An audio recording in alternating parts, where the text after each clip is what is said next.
हमारी आज की कहानी है दूर के ढोल सुहावने। तो आइए शुरू करते हैं। एक गांव में एक चालाक गीदड़ रहता था। गांव के किसान तरबूजों और खरबूजों की खेती करते थे। गीदड़ भरपेट खरबूजा खाता। जब तरबूजों की फसल खत्म हो जाती तो मक्का की फसल तैयार हो जाती। फिर वह मजे से भुट्टे खाता।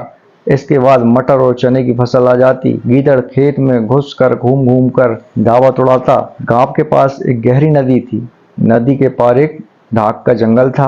गीदड़ दूर से ढाक के लाल लाल वृक्षों को एवं फूलों के गुच्छों को देखकर सोचता, जो फूल इतने सुंदर हैं उनका स्वाद कितना बढ़िया होगा। उसने बूढ़े गीदड़ से अपने मन की बात कही तो बूढ़ा गीदड़ बोला, तुम्हें यहाँ क्या दुख है जो गांव छोड़कर सामने के जंगल में जाना चाहते हो? वहां जानना पहचान जाकर करोगे क्या? लेकिन गीदड़ तो जिद्दी था, वो कहाँ मानने वाला था। वह नदी पार जाने की जुगत में लगा रहता था।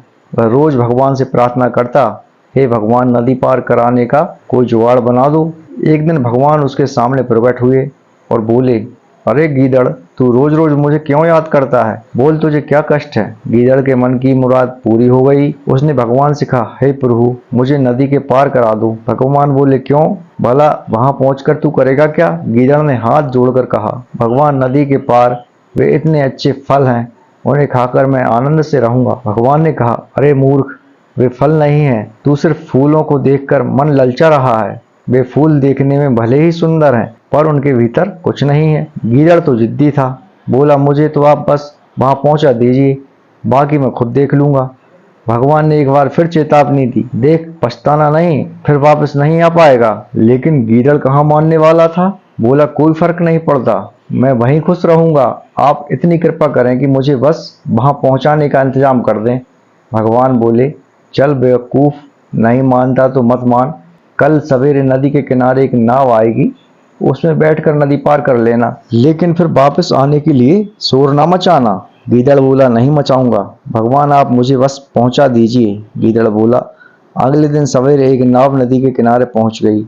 मल्लाह ने कहा, चल रे गीदड़, तुझे नदी के उस पार पहुंचा देता हूँ। गीदड़ ने मल्लाह को दुआएं दी, भगवान तेरे बाल बच्चों को सलामत रखे, तू दिन दूनी रात चौगनी तरक्की करे, बस अब जल्दी जल्दी मुझे पार करा। गीदड़ नाव में बैठ गया। वह आंख बंद किए भगवान को दुआ देता रहा। नाव धीरे धीरे किनारे पर पहुंच गई। मल्लाह ने कहा, उतर रे गीदड़, किनारा आ गया। गीदड़ ने छलांग लगाई और झट से पार उतर गया। सामने ढाक का जंगल था। दिन में भी अंधेरा सा छाया था। गीदड़ दुम हिलाता हुआ अपनी नई जागीर में घूमने लगा। सोचने लगा, क्या मजा है, ना किसी किसान का डर, ना ही गांव के कुत्तों की आशंका।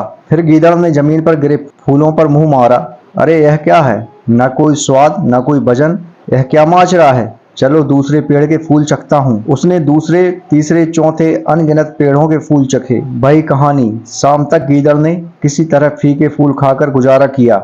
जब रात हुई तब गीदड़ बहुत निराश हो गया था और नदी किनारे जाकर भूखने लगा, पर कौन सुनने वाला था। 2-3 दिन गीदड़ ने मन मारकर बिताए और फिर भगवान से प्रार्थना की, उसे वहां पहुंचा दे। भगवान को उस पर दया आई और भगवान फिर प्रकट हुए। पूछा, अब तुझे क्या मुसीबत है? तेरी इच्छा तो मैंने पूरी कर दी। गीदड़ बोला, भगवान, यहाँ कुछ नहीं है, मुझे वापस भिजवाओ, मैं अपनी गलती की माफी मांगता हूँ। फिर यहाँ आया ही क्यों था? तूने पहले कहा क्यों नहीं माना?